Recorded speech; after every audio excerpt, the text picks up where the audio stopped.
Hi friends, welcome to Sunil Engineering Academy. This is Bharath.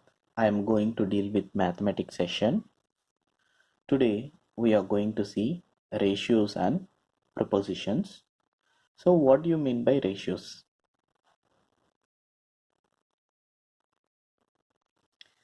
Ratio is nothing but comparison of two numbers with the help of division. We say that x is to y is the ratio of x and y, where x is called antecedent and y is called consequent.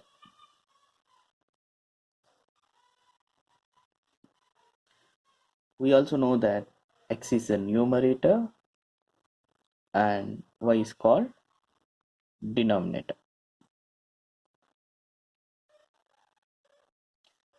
So if you have two ratios, suppose 5 is to 7 and 3 is to 8. If I want to compare this and want to know which one is bigger or smaller relatively with each other, here I can compare by writing 5 by 7 and 3 by 8 in fraction form and cross multiplying it, keeping the numerator in the same alignment, 5 into 8 and 3 into 7. 5 8s are 40, 3 7s are 21. From this we can say that 40 is greater than 21. Thus 5 by 7 is greater than 3 by 8.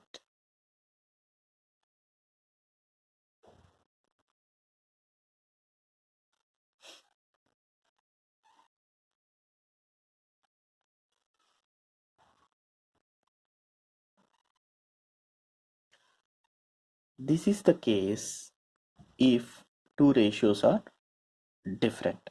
If two ratios are same, suppose if A is to B is equals to C is to D, then these two ratios are same and it is said to be that A, B, C and D are in proportion.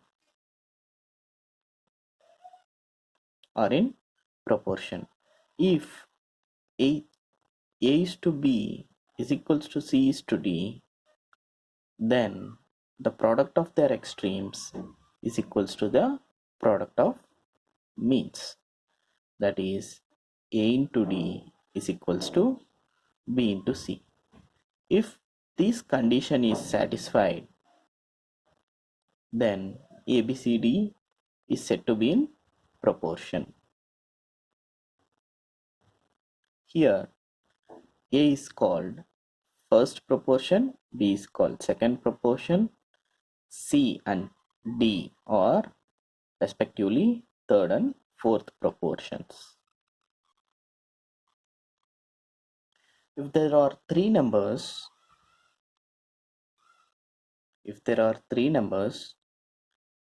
such as A, B, C are in proportion, these three numbers are in proportion, then A is to B is equals to B is to C. If we apply this formula, that is product of extremes is equals to the product of means, then A into C is equals to B into B, which gives rise to B square is equals to AC and B equal to root of AC. So this is the formula which we are going to use when the questions comes like if two numbers are given and if they ask the mean proportion, then we are going to use this formula. For example, if they ask like 0.8 and 0.2 are two numbers, find the mean proportion.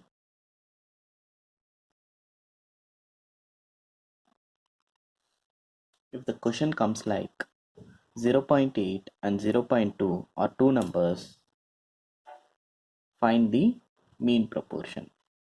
Then we have to use the formula b equal to root of AC. B is equals to root of 0.8 into 0.2, 0.16, that is of 0.4 into 0.4, which we will get 0.4. Therefore B is equals to 0.4. Ratios can be represented in different forms. So if we see 3x is equals to 4y, if the question comes like x is to y is 4 is to 3. How I got this? Just have to send this 3 here and y here. X divided by y is equals to 4 divided by 3. From this we can get this. So it will be easy if you have two components. If I have three components like 3x is equals to 4y is equals to 5z, then what is x is to y is to z? Remember friends, this is very easy. For x to find x, we have to multiply y's coefficient and z's coefficient, that is 4 into 5. For y, we have to multiply x coefficient and z's coefficient, that is 3 into 5. For z's coefficient, for z's ratio, we have to multiply x coefficient and y's coefficient, that is 3 into 4. We will get 20 is to 15 is to 12. So this is the answer. Simply, can we take some other example? 2x is to 3y is to 5z. Then x is to y is to z is equals to, for x ratio we have to multiply y's coefficient and z's coefficient, that is 15 is to, for y 2 into 10, 10 is to, for z's coefficient, z's ratio, we have to multiply x coefficient and y coefficient, 2 into 3, that is 6. That's it friends. So if you have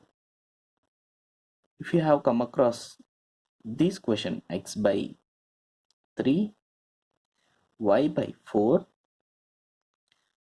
z by 5, then what is x is to y is to z? This is very simple. The denominator is your answer. 3 is to 4 is to 5. Don't ever get confused with this. 2x, 3y and 5z. You are going to multiply the coefficients of the other two variables. To get x, you are going to multiply coefficient of y and coefficient of z, that is 15. For y, it will be 2 into 5, that is 10. For z, it will be 2 into 3, that is 6. If you get like this, x by 2, y by 3 and z by 5, you are going to directly write this as the answer. 2 is to, so x is to y is to z, is equals to 2:3:5. In a class, the number of boys and girls is in the ratio 4:5. We are going to write like boys is to girls are in the ratio 4:5. Then 10 boys join the class. 10 boys join the class so that the ratio becomes 6:5. See friends, we are going to consider ratios as parts. If we consider ratios as parts, the problem becomes simple.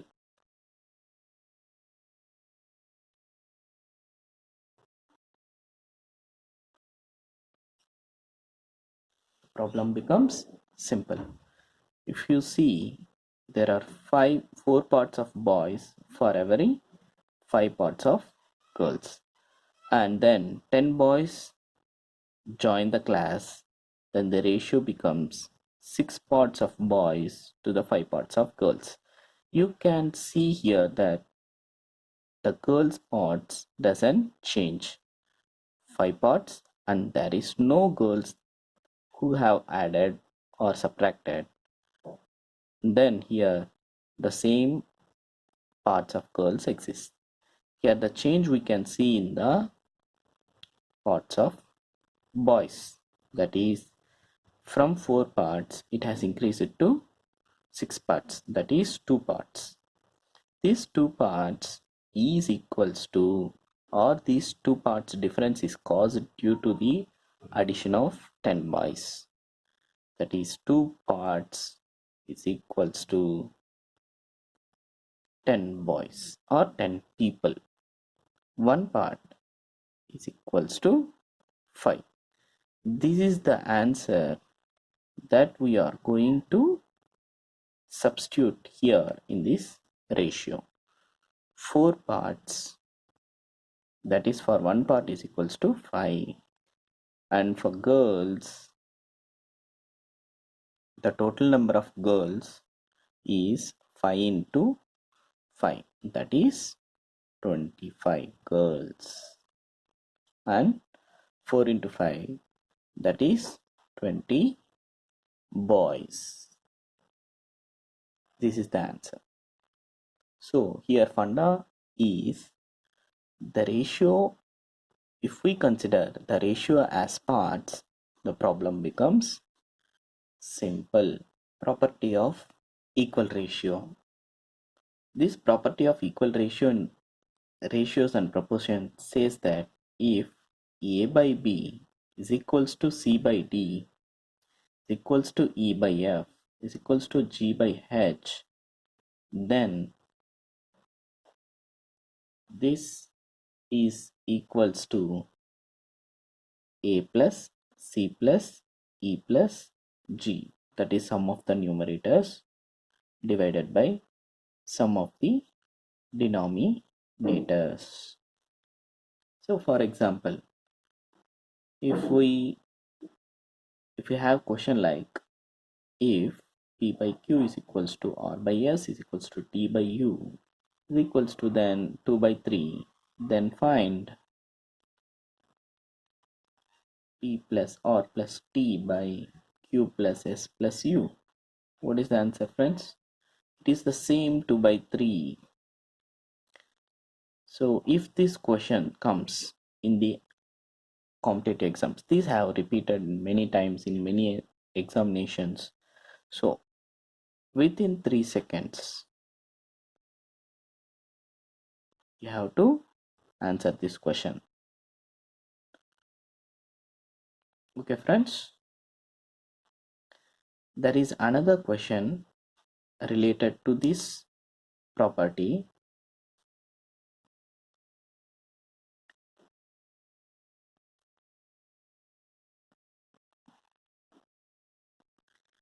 If these individual ratios are equal to each other, then find the answer. By applying the formula of property,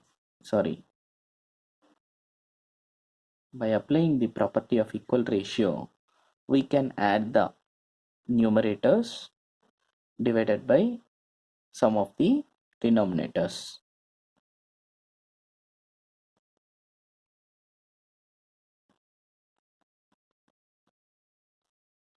Divided by x plus y plus z. After cancellation, you are going to get x plus y plus z divided by x plus y plus z, that is 1. But usually friends, these kind of problems are solved by substitution method. See, if you get questions like xyz or abc or pqrs, in the questions, if the variables are xyz, abc and pqr, better substitute some values for x, y and z. Here x, y, z are in numerators, so you should not take 0, but you can take 1. If you have denominator as 1, you are in the safe side. If I substitute 1 here, 1 here, 1, 1 everywhere, friends, you are going to 1 minus 1. So this will be 0, 1 by 1, that is 1. The same way you will get zeros here, 1 by 1, 1. So the answer is 1. You can get the answer very quickly by substituting the values for x, y, z. But you have to remember that you should not substitute any value such that the denominator becomes 0. We are going to solve this problem